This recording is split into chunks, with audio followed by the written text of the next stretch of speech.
Chancellor Philip Hammond risked angering conservative Eurosceptics by saying Britain's Brexit transition deal would replicate the status quo. Mr. Hammond said the deal sought by the government would mean that although technically the UK would not be in the customs union or single market, it would effectively keep the same rules. These rules that Britain would retain include on trade and immigration, during an implementation period until the terms of a new deal can be put in place. Such a move would infuriate Tory Eurosceptics, with Jacob Rees-Mogg warning that it would reduce the country to the level of a vassal state. During a discussions about a post-Brexit trade deal at a cabinet subcommittee this week, Mr. Gove, right, said the Brexit vote proved government-led campaigns that work, insiders claim. In a furious reply, Mr. Hammond, left, called him a liar and accused him of misleading voters. It comes as it emerged the Chancellor accused Michael Gove of misleading voters over the claim that leaving the EU would free up £350 million per week to invest in the UK, according to The Sunday. The EU's guidelines for the next phase of Brexit talks were set out in Brussels on Friday after leaders of the 27 other members of the bloc agreed to move on to the second stage of the process covering a transitional period and talks on a future trade deal.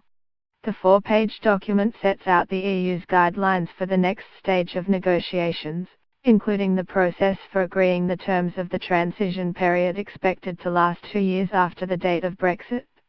It makes clear that the EU expects the UK to observe all of its rules, including on freedom of movement, and accept the jurisdiction of the European Court of Justice, ECJ, during this time. It also set up a potential clash with London over the Prime Minister's hopes of negotiating early trade agreements with countries outside the EU, stating firmly that the UK will stay in the single market and customs union during transition and will continue to comply with EU trade policy, which bars deals by individual states.